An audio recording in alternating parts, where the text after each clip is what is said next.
నమస్కారం. City cable CPC న్యూస్కు స్వాగతం. ముందుగా ముఖ్యాంశాలు. జైలులో ఉన్న వల్లభనేని వంశీని పరామర్శించిన తర్వాత వైఎస్ జగన్మోహన్ రెడ్డి వ్యాఖ్యలు తీవ్ర అభ్యంతరకరం. మాజీ సీఎం తీరుపై టీడీపీ పోలిట్ బ్యూరో సభ్యుడు శ్రీనివాసులరెడ్డి, మాజీ ఎమ్మెల్సీ బీటెక్ రవిల ఆగ్రహం. సమాజంలో గౌరవప్రదంగా జీవిస్తున్న తమ పట్ల దొంగ బంగారం కొనుగోలు పేరుతో ఇబ్బందులకు గురి చేయడం తగదు. కడప జ్యువెలర్స్ అసోసియేషన్ ప్రతినిధి జరుగు రాజశేఖర్ రెడ్డి వెల్లడి. తీవ్ర గందరగోళ పరిస్థితుల నడుమ కడప నగరపాలక సంస్థలో సబ్సిడీ రుణాల దరఖాస్తు పరిశీలన. తమ ఉపాధికి అన్ని విధాల తోడ్పాటు అందించాలని దరఖాస్తుదారుల వినతి. జైలులో ఉన్న వల్లభనేని వంశీని పరామర్శించిన తర్వాత వైసీపీ అధినేత వైఎస్ జగన్మోహన్ రెడ్డి వ్యాఖ్యలను తీవ్రంగా ఖండిస్తున్నామని టీడీపీ పోలిట్ బ్యూరో సభ్యుడు శ్రీనివాసులరెడ్డి తెలిపారు. కడప నగరంలోని తన కార్యాలయంలో ఏర్పాటు చేసిన విలేకరుల సమావేశంలో ఆయన మాట్లాడారు. తీవ్రమైన కేసులున్నప్పటికీ తమ పార్టీ నాయకుడిగా వంశీని పరామర్శించడంపై తాము ఎలాంటి అభ్యంతరం వ్యక్తం చేయడం లేదన్నారు. అయితే జైలు బయట ఆయన తీరును తాము విమర్శిస్తున్నామన్నారు. అధికారం కోల్పోవడంతో దిక్కుతోచని స్థితికి చేరిన జగన్ నోటికి ఇష్టం వచ్చినట్లు మాట్లాడడం తగదన్నారు. గత 5 ఏళ్లు అధికారాన్ని అడ్డుపెట్టుకుని యంత్రాంగం చేతుల్లోకి తీసుకున్న జగన్ ఇప్పుడు అధికారం కోల్పోయి పోలీసులు అధికారుల పట్ల బెదిరింపు ధోరణితో వ్యవహరించడం తగదన్నారు. రాష్ట్రంలో వైసీపీ ఉనికి కోసం జగన్ ఇష్టానుసారంగా రెచ్చగొట్టే వ్యాఖ్యలు చేస్తున్నట్లు స్పష్టమవుతుందన్నారు. గతంలో నీకోసం పనిచేసిన పోలీసులను నేడు బట్టలు ఊడదీస్తానడం దేనికి సంకేతమని ఆయన ప్రశ్నించారు. నీకోసం పనిచేస్తే పోలీసులు మంచి, నేడు పోలీసులు వారి విధులను నిర్వర్తిస్తుంటే వేధింపులా అంటూ ప్రశ్నించారు. చట్టాలకు ఎవరూ అతీతులు కారని, ఏ స్థాయిలో ఉన్నా చట్టం అందరికీ సమానమేనని తెలిపారు. జగన్ ప్రజా జీవితానికి పనికిరాని వ్యక్తి అని, సొంత పార్టీ నేతలే ఆయనను చీదరించుకునే స్థాయికి దిగజారాడని ఆరోపించారు. ఇప్పటికైనా జగన్ తన తీరును మార్చుకోవాలని హితవు పలికారు. జైలు దగ్గర కానీ ఈరోజు ఎలక్షన్ నియమ నిబంధనలు ఉల్లంఘిస్తూ గుంటూరు మిర్చి యార్డ్ దగ్గర పోయిన సంఘటన కానీ, ఆయన మాట్లాడిన మాటలు కానీ ఒక్కసారి రాష్ట్ర ప్రజలందరూ చూడాలా ఆయన ప్రవర్తన అని చెప్పి నేను కోరుతా ఉన్నాను. ఎన్నికలు అయిపోయి 7 నెలలు కావస్తూ ఉంది. అధికారం పోయిందనే ఫ్రస్ట్రేషన్లో మళ్ళీ అధికారంలోకి కుర్చీ తపనతో నియమ నిబంధనలు ఉల్లంఘించి రాష్ట్రంలో శాంతి భద్రతలు విఘాతం కలిగించే విధంగా ఆయన ప్రవర్తిస్తున్న తీరును అందరూ చూస్తూ ఉంటాం.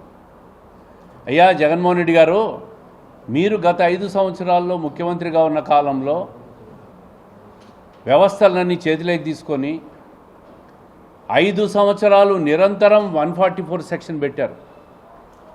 5 సంవత్సరాలు నిరంతరం రాష్ట్రం అంతా 30 యాక్ట్ అమలు చేసినారు.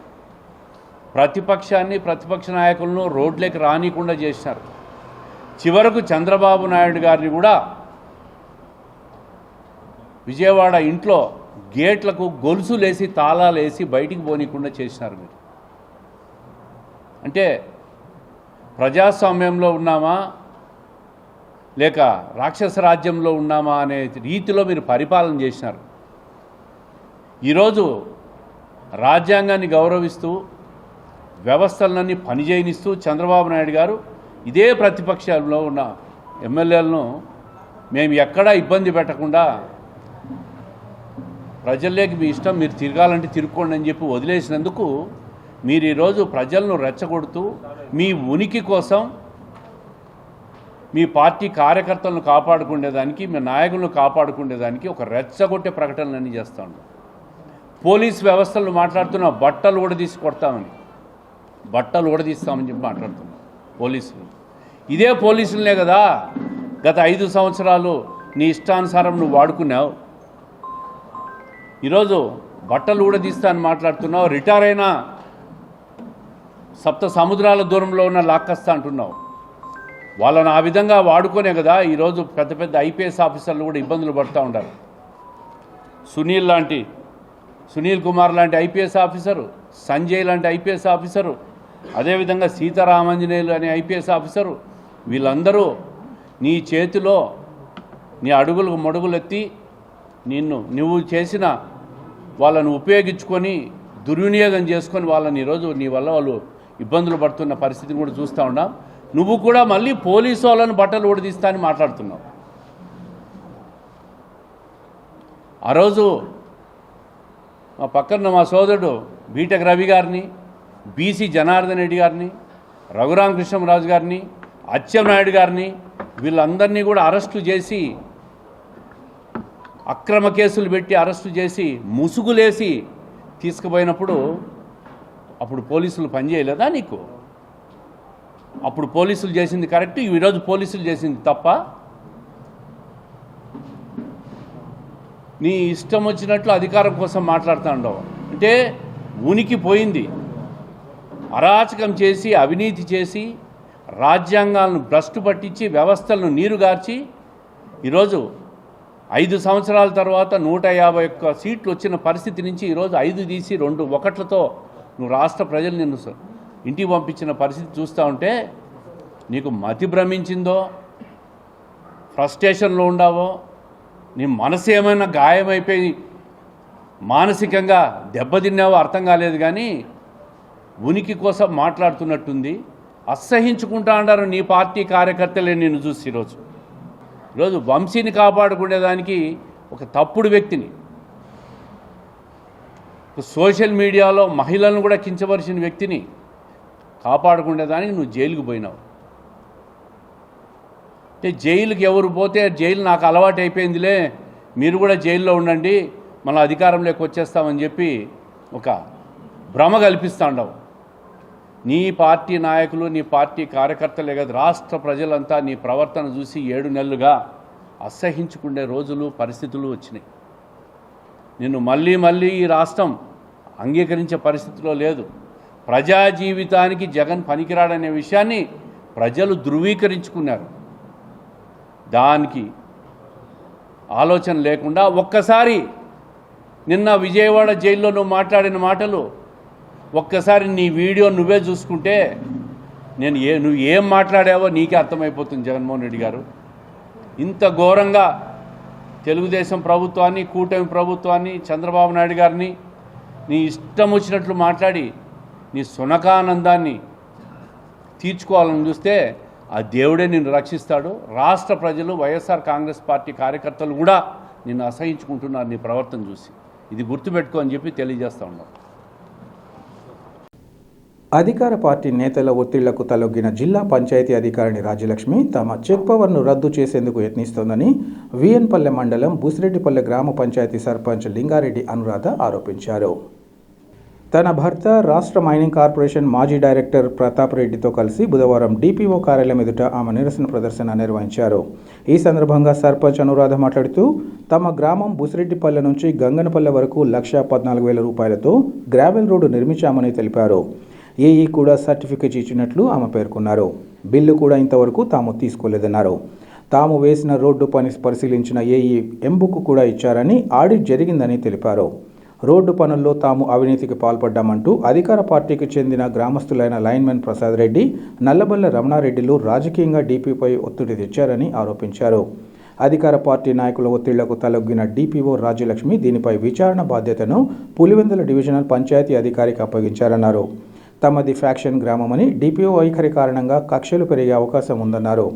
ఇదే వైఖరి కొనసాగితే తాను తన భర్త పురుగుల మందు సేవించి ఆత్మహత్య చేసుకుంటామని, అందుకు డిపిఓ లైన్మెన్ ప్రసాద్ రెడ్డి, రమణారెడ్డి బాధ్యత వహించాల్సి వస్తుందన్నారు.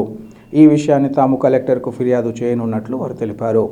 ఈ విషయంగా డిపిఓ రాజ్యలక్ష్మి వివరిస్తూ పులివెందుల డిఎల్పిఓను విచారణకు నియమించామని, నివేదిక వచ్చాక పరిశీలించిన తర్వాత చర్యలు చేపడతామని తెలిపారు. అభియోగాలు రావడం సహజమని, ఆడిట్ జరిగిందా లేదా అనే దానితో సంబంధం లేదన్నారు.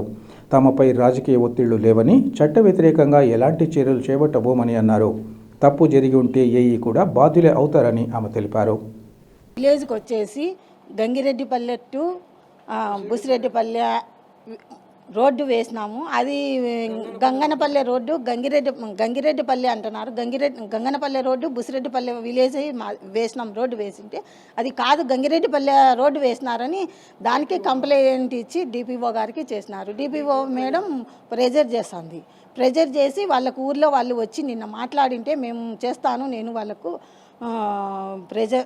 వాళ్ళకు తీసేస్తాము అని సర్పంచ్ పదవి అది చెక్ పవర్ తీసేస్తామని చెప్పినారని ఊర్లో వచ్చి వాళ్ళంతా ప్రజలు చెప్తాను. ప్రసాద్ రెడ్డి ఇది వాళ్ళు వచ్చి చెప్తున్నారా మేడం చెప్పింది బుసిరెడ్డిపల్లె విలేజ్లో వాళ్ళు రమణారెడ్డి వాళ్ళకు చెప్పు తీసేయాలి మేడం, వాళ్ళ తప్పు చూపించండి ఏదో ఒకటి. గంగనపల్లి అని చెప్తున్నారు, గంగనపల్లి రోడ్ అని వేసినారు, గంగిరెడ్డిపల్లి రోడ్ అని చెప్తున్నారు. అక్కడికి ఇక్కడికి చాలా డిస్టెన్స్ ఉంది. డిస్టెన్స్ ఉంటే డిస్టెన్స్ వల్ల కూడా డిస్టెన్స్ ఉంటే కాకపోతే అక్కడికి ఆ విలేజ్కి ఈ విలేజ్కి వేరు. గంగనపల్లి రోడ్డే మేము వేసినది కూడా, దానికి ఇప్పటి వరకు కూడా బిల్లు తీసుకోలేదు మేము.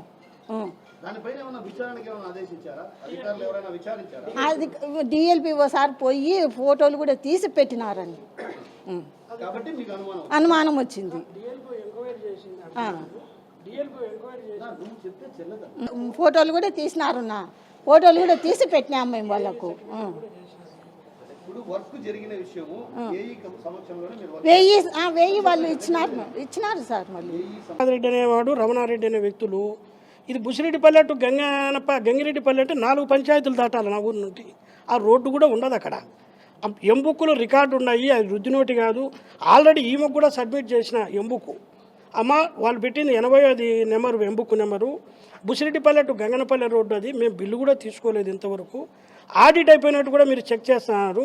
ఇది మంచి పద్ధతి కాదమ్మా. ఆడిట్ జనరల్ అయిపోయినా కూడా చేసే పవర్ మనకు లేదని చెప్తే, మాకు పైనుండి ప్రెజర్ ఉందండి, మేము చేయక తప్పదండి, మాకు ప్రెజర్ ఉంది అంటే.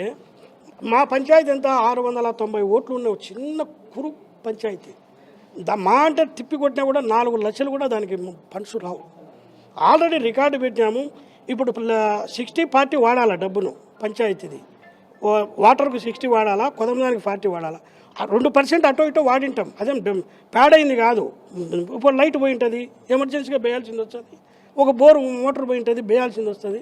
చిన్న ఏదైనా రిమార్కు చూపించి మమ్మల్ని ఇబ్బంది పెట్టాలని చూస్తుంది. ప్రెజర్, విపరీతమైన ప్రెజర్ చేస్తుంది వాళ్ళని కూర్చోబెట్టుకొని. వాడు ఒక లైన్ మ్యాను, సబ్ స్టేషన్లో పనిచేసే వ్యక్తి, వాడిని కూర్చోబెట్టుకునేది పొద్దాకులు తెల్లవారిన వంటి కంప్లైంట్ చేస్తుంది మా పైన. కడప నగరపాలక సంస్థలో సబ్సిడీ రుణాల దరఖాస్తు ప్రక్రియ సందర్భంగా తీవ్ర గందరగోళ పరిస్థితులు నెలకొన్నాయి.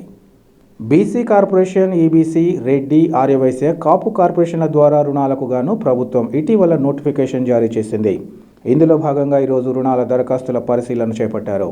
ఈ మేరకు దరఖాస్తులకు సమాచారం ఇవ్వడంతో పెద్ద ఎత్తున లబ్ధిదారులు ఉదయం నుంచి కార్పొరేషన్ కార్యాలయం వద్దకు చేరుకున్నారు.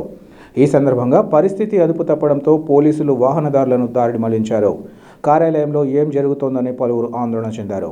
దరఖాస్తు పరిశీలనకు వచ్చిన అధికారులు, బ్యాంకర్లు కార్యక్రమాన్ని ముందుకు తీసుకెళ్లేందుకు నానా తంటాలు పడాల్సి వచ్చింది. ఈ సందర్భంగా పలువురు దరఖాస్తుదారులు తమ ఆవేదనను మీడియాతో పంచుకున్నారు. ఒకేసారి దరఖాస్తుదారులను పిలిపించడం తగదని, తగిన సౌకర్యాలు కల్పించడంలో అధికారులు విఫలమయ్యారని అన్నారు. తమ జీవనోపాధికి రుణాన్ని మంజూరు చేసి ఆదుకోవాలని పలువురు దరఖాస్తుదారులు ఈ సందర్భంగా కోరారు.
సంబంధించినటువంటి బ్రాంచ్ కు సంబంధించిన వాళ్ళు రాలేదండి. ఒకసారి ఇండస్ఇండ్ బ్యాంక్ లో ఎవరైతే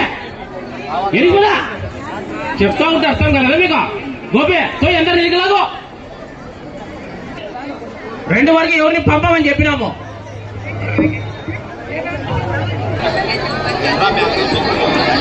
నేను సబ్సిడీ లోన్ కోసం పెట్టించుకున్నాను. అంగడి కోసం వ్యాపారానికి ప్రభుత్వం లోన్ ఇస్తున్నారని లోన్ కోసం పెట్టించుకున్నాను. నేను 3 లక్షలు పెట్టుకున్నాను. కూరగాయల వ్యాపారం మాది. లోన్ వస్తే బాగుంటుంది, మాకు కొంచెం ఆధారంగా ఉంటుంది. ప్రభుత్వం కల్లా ఆదాయం మాకు కొంచెం ఉపయోగం అవుతాయని ఇంతకు ముందు ఇంటి స్థలం లోన్ వచ్చింది, వ్యాపారం లోన్ వచ్చింది. నేను అదే హోటలు పెట్టుకోవాలని ఉన్నా. ఏదన్నా లోన్ వస్తే నాకు 2 చిన్న పిల్లలు, మా ఆయన లేడు, చనిపోయినాడు, 5 ఏళ్ళు అయింది. ఆ బిడ్డలను పెట్టుకొని ఏదో ఒకటి చేసుకోవాలా, ఈ లోన్ వల్ల నేను బాగుపడాలని ఆలోచిస్తున్నా. ఎంత లోన్ పెట్టుకున్నారు? 3 లక్షలు పెట్టుకున్నా. అందరూ దేవుని దయవల్ల నాకు ఈ లోన్ వస్తే చాలా మంచిది అనుకుంటున్నా సార్. ఉంది సార్, నాకు పింఛన్ వస్తుంది, మా పిల్లలకు కానీ అన్ని విధాలుగా బాగుంది సార్.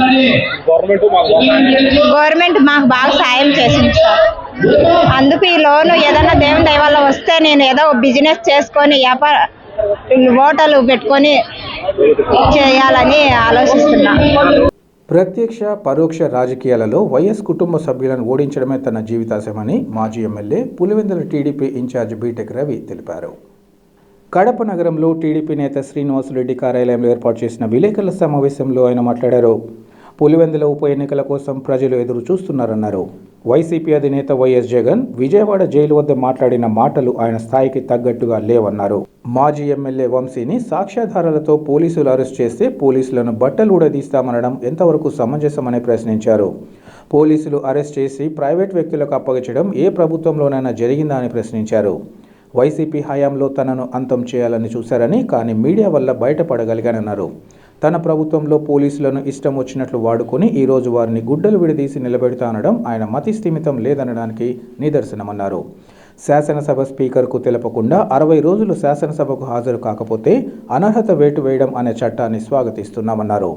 పులివెందుల నుంచి 2 ముఖ్యమంత్రులు పనిచేసినా తాగునీటి సమస్యను తీర్చలేకపోయారని, రాబోయే స్థానిక సంస్థల ఎన్నికల్లో పులివెందుల మున్సిపాలిటీని కూడా కైవసం చేసుకుంటామని ఆయన పేర్కొన్నారు.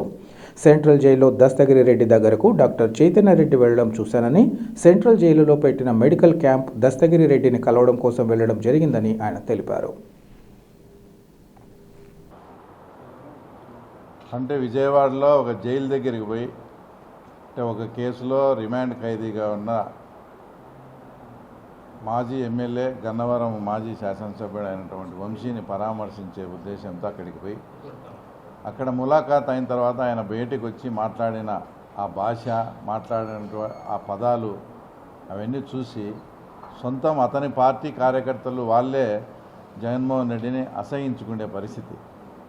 అంటే ఒక రకంగా ఈ 4.5 years సర్వైవల్ కావాలంటే పోలీస్ అధికారులను ఏదో రూపంలో భయపెట్టి, అంటే మళ్ళీ నేను ఏదో వస్తాను, మిమ్మల్ని అట్లా చేస్తాను ఇట్లా చేస్తానని భయపెట్టి ఈ 4.5 సంవత్సరం ఆ తర్వాత వాళ్ళతో పని చేయించుకోవాలనే ఉద్దేశంతో ఆయన ఏది నోటికి వస్తే అదంతా మాట్లాడడం మొత్తం నిన్నంతా చూసినారు.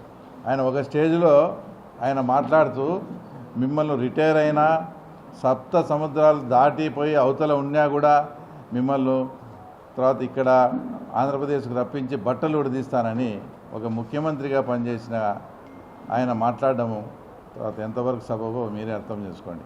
నిజంగా ఆయన చెప్పినట్లు నిన్న చేస్తే, అంటే ఆయన ఎలాగా పోలీస్ అధికారులను ఎంతమందిని ఉపయోగించుకున్నాడో వాళ్ళందరికీ కనుక మా చంద్రబాబు నాయుడు బట్టలు ఉడదీసే కార్యక్రమం కనుక పెట్టుకుంటే మాకు ఇంకా వేరే అడ్మినిస్ట్రేషన్తో కూడా పనిలే.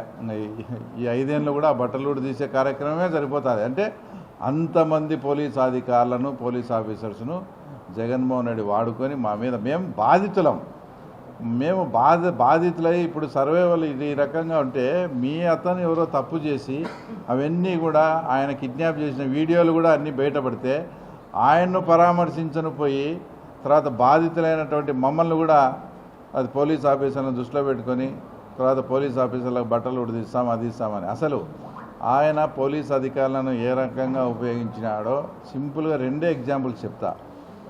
అతని సొంత నియోజకవర్గంలో లింగాల మండలంలో పెద్దగూడలో నాగమ్మ అనే ఒక దళిత మహిళ రేప్ అండ్ మర్డర్ కావించబడితే మీరు ముఖ్యమంత్రిగా ఉన్నారు, నా కాన్స్టిట్యున్సీలో ఈరోజు జరిగిందంటే నాకు చెడ్డ పేరు వస్తుందని దానికి ఎక్కడికక్కడ అక్కడే అంచేయమని చెప్తే ఆ ఫ్యామిలీ మెంబర్స్ మమ్మల్ని కన్సల్ట్ అయితే ఇప్పుడు ప్రస్తుతం హోమ్ మినిస్టర్గా ఉన్న అనిత గారు ఆ రోజు రాష్ట్ర మహిళా అధ్యక్షురాలుగా ఉండి ఆ కుటుంబాన్ని పరామర్శించాలా, వాస్తవం ఏం జరిగిందనే విషయం తెలుసుకునేదానికి మా పులివెందులకు వస్తే ఆ సాక్షాత్ ఇప్పుడు హోమ్ మినిస్టర్ మీద కూడా ఎస్సీ యాక్ట్ మా మీద కూడా అందరి మీద ఆ రోజు ఎస్సీ ఏది మేము పరామర్శించని వచ్చిన పాపానికి తర్వాత ఎస్సీ యాక్ట్ పెట్టి 2 రోజుల కిందట కూడా కడప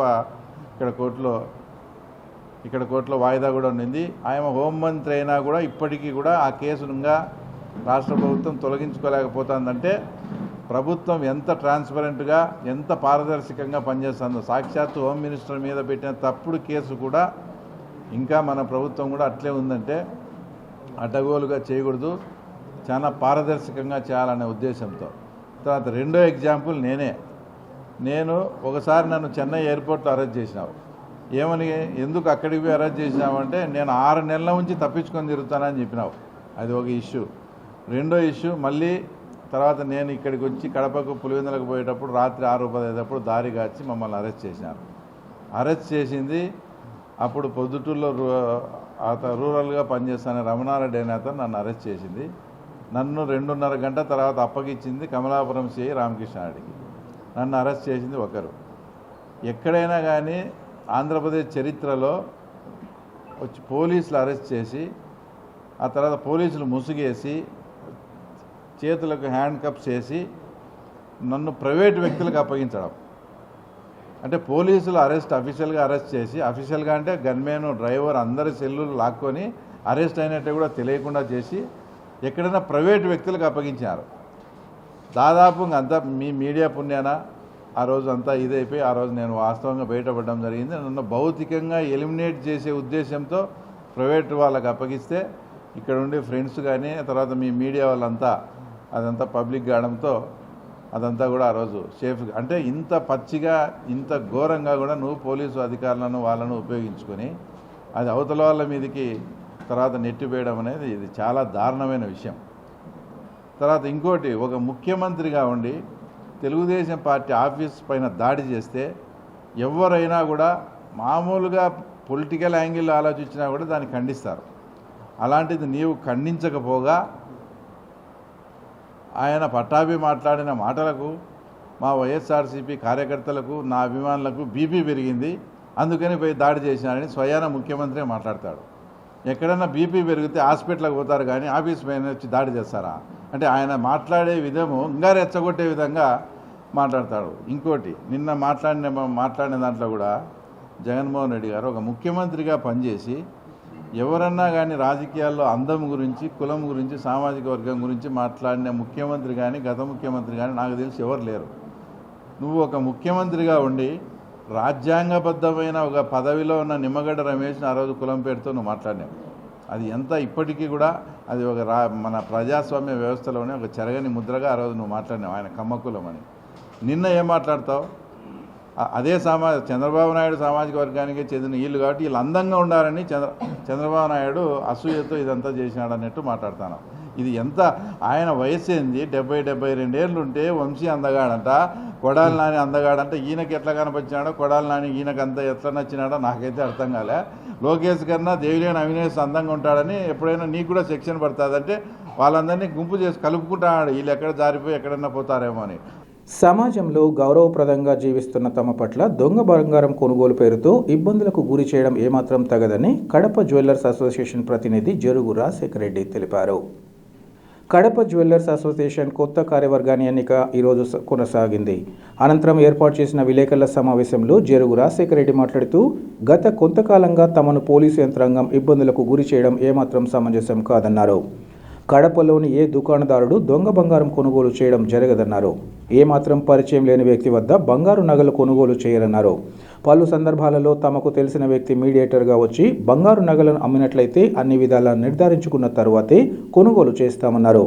ప్రస్తుతం బంగారు కొనుగోలు చేస్తే 500-1000 రూపాయల కంటే అధికంగా మిగిలేదేమీ ఉండదన్నారు. ఇటువంటి తరుణంలో దొంగ బంగారం కొనుగోలు చేసినట్లు పెద్ద మొత్తంలో రికవరీ చేస్తుండడంతో తాము తీవ్రంగా నష్టపోవాల్సి వస్తోందన్నారు. మార్కెట్లో వ్యాపార కార్యకలాపాలు పూర్తిగా తగ్గిపోయిన నేపథ్యంలో ఉన్నంతలో వ్యాపారాలు చేసుకుంటూ సమాజంలో గౌరవప్రదంగా జీవిస్తున్న తమ పట్ల వేధింపులకు గురి చేయడం ఎంతవరకు సమంజసమని వారు ప్రశ్నించారు. బంగారు దుకాణదారులకు సంబంధించి ఎటువంటి సమస్యలున్నా అసోసియేషన్లో సంప్రదిస్తే అన్ని విధాలా సహకరించేందుకు తమ వంతుగా సిద్ధంగా ఉన్నామన్నారు. కష్టాల్లో ఉన్న వ్యాపారుల పట్ల అనవసరంగా ఇబ్బందులు కలిగించవద్దని ఆయన ఈ సందర్భంగా కోరారు. ఈ కార్యక్రమంలో జ్యువెలర్స్ అసోసియేషన్ నాయకులు ఇంకా బంగారు దుకాణాల నిర్వాహకులు పాల్గొన్నారు. ఈరోజు మన కడప జ్యువెలర్స్ అసోసియేషన్ కొత్త కార్యవర్గాన్ని ఎంచుకునేదానికి ఈ యొక్క మీటింగు అరేంజ్మెంట్ చేసినాము. ఇక్కడ కొత్త కార్యవర్గం కూడా సామరస్యంగా ఏమీ ఇది లేకుండా అంతా స్వయంగా జరిగిపోయింది. ఈ మీటింగ్ ముఖ్యంగా ఎందుకంటే మేము ఏర్పాటు చేసింది కొన్ని సమస్యలతో ఏమన్నా కొన్ని పట్టుకరావడము, వాడిని దొంగగా ఇచ్చేసుకోవడము, ఈ అంగళ్ళ దగ్గరికి రావడము, ఈ అంగట్లు అమ్మినానండము, ఆ అంగట్లు అమ్మినానండము, ఇట్లా చాలా ఫాల్స్ కేసులు జరుగుతూ ఏదో తెలిసో తెలియకో ఏదన్నా కొనింటే అది కూడా డైరెక్ట్గా దొంగలతో కొనేవాళ్ళు లేరు. మన వాళ్ళు ఎవడో మీడియేటర్ ఉంటాడు, ఆ షాప్కు తెలిసినోడు, వాని చేతికి ఆ దొంగ ఇస్తే ఆ మీడియేటర్ వచ్చి ఇక్కడ అమ్మడము, ఆ అమ్మే దాంట్లో కూడా ముఖ్యమైనడు ఉంటేనే తీసుకోగలుగుతారు మన వాళ్ళు. ఎవరి దగ్గర అంటే వాళ్ళ దగ్గర తీసుకునేది ఏం లేదు. అటువంటి దాంట్లో ఏమవుతుందంటే ఒకవేళ మన వాళ్ళు 10,000 రూపాయలు వస్తువు ఆ మమ్మీ వాళ్ళ అమ్మినాడు అనుకోండి, ఆ దొంగ వస్తువు మధ్యలోని మీటర్ వచ్చి 10,000 ఉంటేదో 400, 500, 1000 రూపాయలు దాని మీద ఒక 500 రూపాయలు వచ్చినా ఎక్కువ రాదు. అట్లా అద్దుమానంగా తీసుకోరు. మీడియేటర్ ఏంటంటే 4 అంగళ్ళు పోయి కనుక్కొని వచ్చి ఇక్కడ ఏదన్నా అమ్మేదానికి ప్రయత్నం చేస్తాడు. అతనేం చేస్తున్నా అంటే ఈ దొంగకు 10,000 తీసుకుంటే అక్కడ 2,000 ఇస్తానాడో 3,000 ఇస్తానాడో తెలియడం లేదు. వాడు దొంగ ఏం చేస్తాడంటే బయట అబ్జర్వ్ చేస్తూ ఉంటాడు, ఏ షాపు లేకపోతున్నారు ఏం కథ అనేది. దానివల్ల కూడా మేమేం చెప్తా ఉన్నామంటే మన వస్తువు అయితేనే మనం కొందాం, మన షాపు సీల్ ఉండి మనం ఏదన్నా ఉంటే మనం తీసుకుందాం. ఈ మీడియేటర్లు కూడా వాడిచ్చే దాంట్లో అంతో ఇంతో ఆశపడి వాళ్ళు ఏం చేస్తున్నారంటే మనకు దగ్గర తెలిసిన వ్యక్తే ఉంటాడు, మీ ఏమన్నా నేను తెలిసినానే మీరు తీసుకోకుంటే ఎట్లా, మీ షాపులో ఏ వస్తువులు కొన్నాను ఆ వస్తువులు కొన్నానని చెప్తాడు వాడు. అట్లాంటప్పుడు మేము కొన్ని దాంట్లో ఆలోచన చేయాల్సింది వస్తూ ఉంది, తీసుకోవాల్సింది వస్తూ ఉంది. కానీ దొంగ ఇచ్చినాడు, వేరేవాడు నాకు ఇచ్చినాడు, ఇది అమ్ముతున్నాను అనే మాట ఆ మీడియేటర్ చెప్పడం లేదు. కాబట్టి కొన్ని పొరపాట్లు జరుగుతుంటాయి. ఆ పొరపాటు జరిగినప్పుడు వీళ్ళు ఏం చేయాలంటే డిపార్ట్మెంట్కి సంబంధించిన వాళ్ళు నువ్వు డైరెక్ట్ పోయి అమ్మినావా, మీడియేటర్ చేస్తే ఏమన్నా మధ్యలో మనిషి ఉండాడా అనే ఉద్దేశంతో ఏర్పాటు చేసుకోవాలి. మధ్యలో మనిషి ఉన్నాడు, వాడు తెచ్చిందానా మేము తీసుకున్నాము అని మేము వాదులాడతాం. కానీ మధ్యలో మీడియేటర్ మనిషిని చూపించడం లేదు వీళ్ళు డిపార్ట్మెంట్ వాళ్ళు. వాడిని కూడా తీసుకుంటారు దీంట్లోకి, వాడిని కూడా భాగస్వామ్యం చేసి వాని దగ్గర కూడా వీళ్ళు రికవర్ చేయడానికి ప్రయత్నం చేస్తారు. కాబట్టి అట్లా ఏదన్నా ఉంటే మేము మా యొక్క లాయర్ని కూడా ఈ అసోసియేషన్కి ఏర్పాటు చేసుకుంటున్నాము. మధ్యలో దొంగ వచ్చినప్పుడు డైరెక్ట్గా షాపులోకి వెళ్ళి మీరు చూపిండి, మా అసోసియేషన్ రూమ్లో కూర్చోవాలా, మా సభ్యులంతా వస్తారు, వాళ్ళు విచారిస్తారు, మా షాపుని కూడా పిలిపిస్తాము, కూర్చోబెడతాము, నిజమా అబద్ధమా అవునా కాదా మా లాయర్ గారు అడుగుతారు. దానికి సంబంధించింది ఎక్కడ దొంగతనం జరిగింది, ఎక్కడ ఇది అయింది, ఏ విధంగా వీళ్ళు దొంగతనం చేసినారు, ఎక్కడ మీదేంది, దానికి సంబంధించిన రికార్డు ఏందని కూడా మేము మా లాయర్ గారి తరఫున అడిగేదానికి మేము దాన్ని ఇచ్చేస్తున్నాము. కాబట్టి దయవుంచి మేము ఈరోజు కూడా అసోసియేషన్లో చెప్పేది అంతే, తెలిసిన వ్యక్తి కానీ ఎవరన్నా కానీ అతను మనకు చాలా ముఖ్యము. మన షాప్కు వచ్చి బాగా మన దగ్గర ఉంటున్నాడు చేస్తున్నా అంటే అటువంటి వ్యక్తి దగ్గర తీసుకోవాలి. వేరే ఎవడన్నా వచ్చి ఏదో ఎప్పుడో మన షాప్కి వచ్చి చేసి ఇవన్నీ చేస్తున్నారు, నీ దగ్గర నేను కొన్నాను నువ్వు తీసుకుంటే కూడా మా వాళ్ళు కూడా తీసుకున్నారని కూడా ఇప్పుడు ఆ ప్రయత్నం చేయడం లేదు. ఏదో వస్తే 500, 1000 రూపాయలు వస్తే దానికి 10,000 రూపాయలు కట్టాల్సింది వస్తా అంటే ఈ వ్యాపారం లేని సమయం ఇప్పుడు పూర్తిగా మార్కెట్ అంతా చాలా వీక్ ఉంది. అటువంటి చిన్న చిన్న షాపుల దగ్గర పోయి పడి వాళ్ళు ఇష్టం వచ్చినట్టు 10 రూపాయలు వస్తువు కొంటే నువ్వు 1000 రూపాయలు వస్తువు కొన్నావు అని దౌర్జన్యంగా లాగడము చేయడము, రా తీసుకురా లేకుంటే నేను ఈడ్చుకొని పోతాము చేస్తామనేది బెదిరియడం ఇటువంటివి ఉన్నాయి ఈ డిపార్ట్మెంట్లో. దయవుంచి చెప్తున్నాము, మేము అసోసియేషన్ అంతా ఏకమవుతాం. ఏదన్నా రియల్ ఉంటే అసోసియేషన్లో వచ్చి చెప్పండి, పిలిపిస్తాము. మా షాప్ వాళ్ళకు మమ్మల్ని అవగౌరవంగా పరచొద్దు, మేము వ్యాపారస్తులము, 10 మంది సమాజంలో గౌరవంగా తిరిగే వాళ్ళము, మమ్మల్ని ఇబ్బంది పెట్టే ప్రసక్తి చేయొద్దు, దయవుంచి చెప్తున్నాము.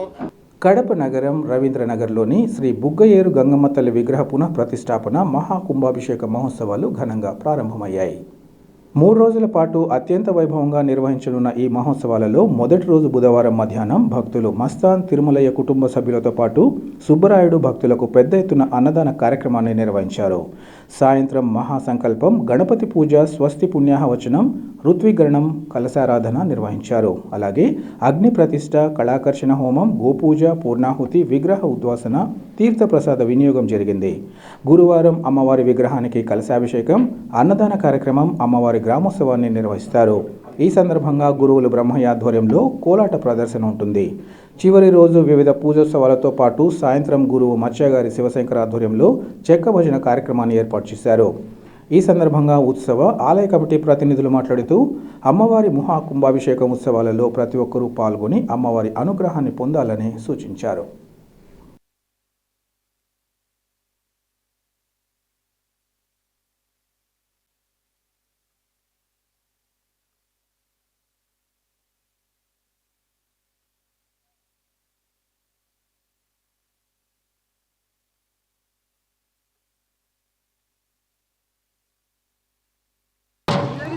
గుడికి ధర్మకర్తగా ఇక్కడ 1996లో నిర్మించినాము ఓల్డ్ గుడి. ఇప్పుడు మళ్ళా నూతనంగా నిర్మించబోయే గుడి ప్రారంభం కాబోతుంది. శనివారము, శుక్రవారం, బుధవారం, బేస్తవారం, శుక్రవారం ప్రతిష్ట జరుగుతున్నది. ఇక్కడ అందరూ భక్తాదులందరూ 3 రోజులు అన్నదాన కార్యక్రమం జరుగుతున్నది. అందరూ భక్తులంతా ఇక్కడ పాల్గొనవలసిందిగా కోరుచున్నాము. మా ఆలయ కమిటీ గ్రామోత్సవం జరుగుతుంది. మా ఆలయ కమిటీ అంతా ఒకటి మేము అంతా ఏర్పాటు చేసుకుంటున్నాము.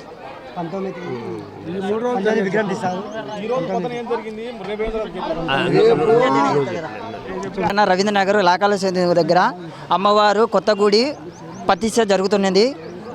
బుధవారము అమ్మవారు గణపతి పూజ జరుగుతున్నది. 20వ తేదీ గ్రామోత్సవం బాజా భజంత్రలో జరగబడుతుంది. అందరూ భక్తులందరూ పాల్గొనకూడుతున్నాము. ఈరోజు మొదటి రోజుగా మధ్యాహ్నం 1 గంటల నుంచి అన్నదాన కార్యక్రమం జరిగినది. అయిన వెంటనే సాయంకాలం అమ్మవారికి గణపతి పూజలు అన్నీ అమ్మవారికి కార్యక్రమాలు జరుగును. నెక్స్ట్ డే టుమారో ప్రతి ఒక్క ఇంటి నుంచి 8:30 నుంచి 9:30 లోపల అమ్మవారికి జంటగా ఇంట్లో నుంచి కలశాలతో అమ్మవారికి కలశాభిషేకం జరుగును. తదనంతరం 10 గంటలకు స్వామివారి అమ్మవారికి అన్నదాన కార్యక్రమం జరుగును. ఆ తర్వాత 11 గంటలకు 11:30 నుండి స్వామివారి అమ్మవారి వారి గ్రామోత్సవము, మూలవిరాట్ వారి గ్రామోత్సవం స్టార్ట్ అవ్వను.